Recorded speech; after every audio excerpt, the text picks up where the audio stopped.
Well, at the look of things, this might be one of the big game deciders on where Arsenal and Newcastle are really going to end their season, especially into the Premier League table, because Newcastle are already triumphant because they went ahead to win the Carabao Cup, and they are ready to obviously fight for the Champions League position. And let me first show you how this table really looks to obviously get the picture, or paint a proper picture into what I'm really telling you. Now, here, as you look, Newcastle is having 66 points and Arsenal is having 68, meaning that Arsenal is 2 points clear ahead of Newcastle.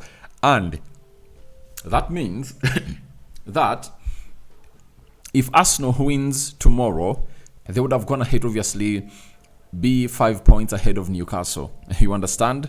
And if Arsenal loses, then they'll be 1 point behind Newcastle. So, Man City is also having a game in hand, and we wait to see how things pan out. But you see how compact this side is. And I was telling one of my guys that Nottingham cannot qualify for the Champions League, and it was like, Rokani, you know, they can. I told him, when the time reaches, when that putting the foot on the pedal is needed, will they?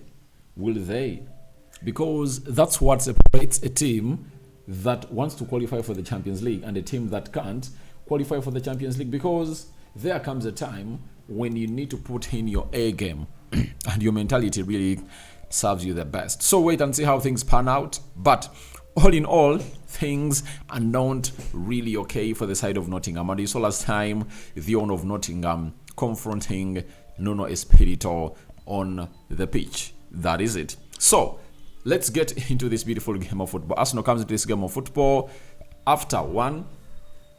They are knocked out of the Champions League. And I think Arsenal has been really trying to do the needful and really find themselves back to the winning ways. I remember the last game that Arsenal played with Liverpool, they drew 2-2.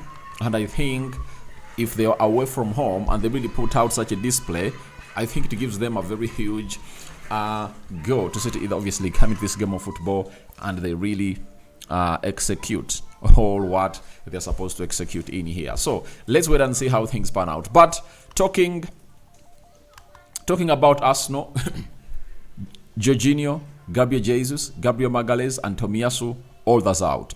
But good news is that Declan Rice trained with the club of Arsenal. Kai Havertz also trained with the club of Arsenal. Leandro Trossard trained with the club of Arsenal, meaning that all those players are readily available. And the manager didn't rule them out from non-participating to the particular encounter.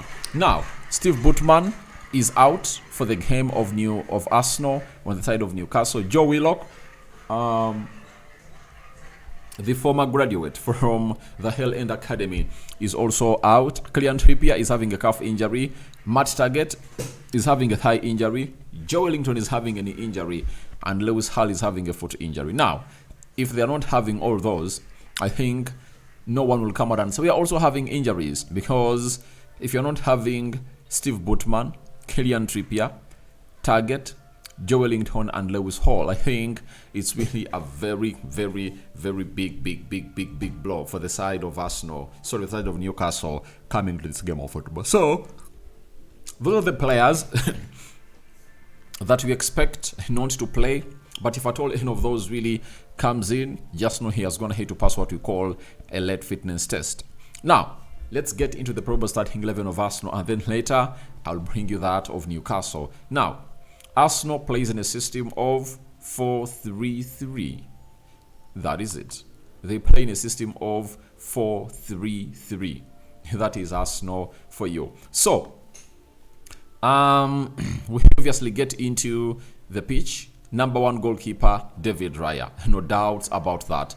He's obviously going to be playing in between the stitches for the club of Arsenal. Right back, Julian Timber. Although he's back and he trained with the club of Arsenal, I think the manager won't risk him all out.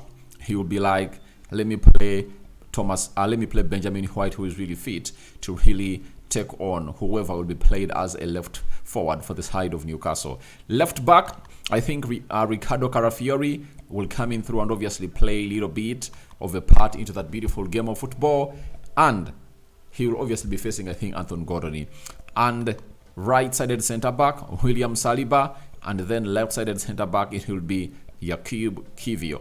That is it. It will be Jakub Kiwior. That is the club of Arsenal. You understand? And that's what they've gone ahead to do into the mix. So, as it stands right now, it's really very important to note that the people at Arsenal are really eager to see this game go their way.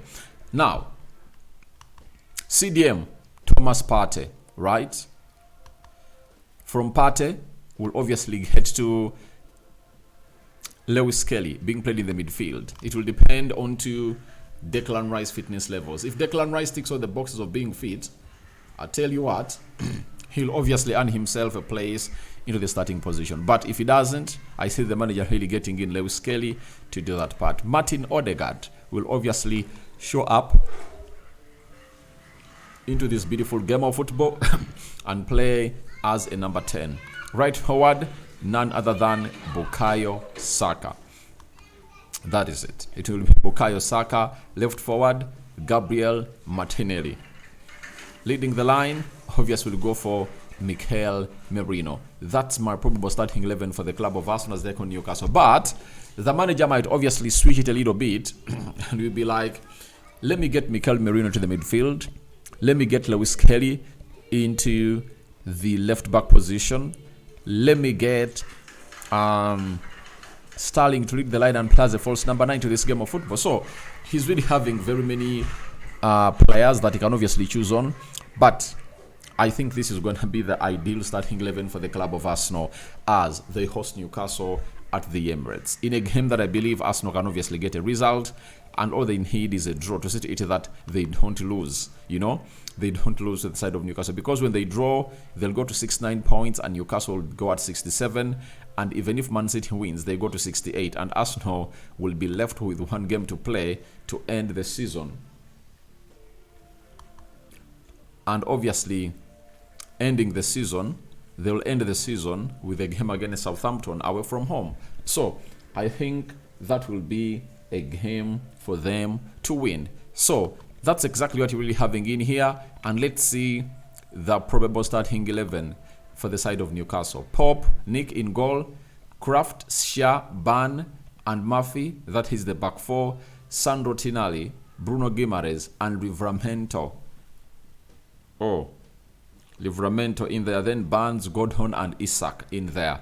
So I think Harvey Barnes, will obviously be played as a left forward, Gordon right forward, and Alexandra Isak will obviously lead the line for the club of Newcastle. So it's really gonna be a fully loaded side, and it's really gonna be one of those games that you have to obviously come up and really watch by yourself. You shouldn't miss out on such action. Then let's get to the head-to-head stats provided to us by Google, and we call it a day.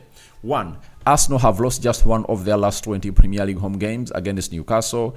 17 wins, 2 draws, winning 11 of the last 12. 1 draw since a 1-0 loss in November 2010. Secondly, following their 1-0 win at St James's Park in November, Newcastle are looking to complete their first league double over Arsenal since 1994 to 1995. Thirdly, Newcastle have won 3 games against Arsenal this season, 1-0 in the Premier League, 2-0 in both legs of the Carabao Cup semi-final. No team has ever beaten the Gunners 4 times in a single campaign. So, you've heard it very well. Maybe Arsenal will obviously bench, all hinge onto that start and obviously find themselves winning. Fourthly, Newcastle have won 5 of their last 8 meetings with Arsenal in all competitions, 1 draw and 2 losses, as many as they had in their previous 52 against the Gunners. 11 draws and 36 losses. 5. Arsenal have only lost their final home game in one of the last 27 seasons. They have 22 wins and 4 draws, going to 1 down against Aston Villa in 2010-2011 season. The only time their final home game of a league campaign was against Newcastle was in 1996-97, losing 1-0 thanks to Robbie Elliott goal. So that's it. So that means Arsenal last lost their game in 2010-2011 season, home game, you know, and this is going to be the last home game for the club of Arsenal, because their last game they're going to be playing it away at the side of Southampton. That's the St. Mary's, the already relegated side. So guys, thank you very much for watching through. Rokani David remains my name. I see a 2-1 win for the club of Arsenal, and I don't see Arsenal losing. I think the worst Arsenal can get in this game is a draw. Get your predictions in the comment section below. Rokani David is my name. We out. Bye bye.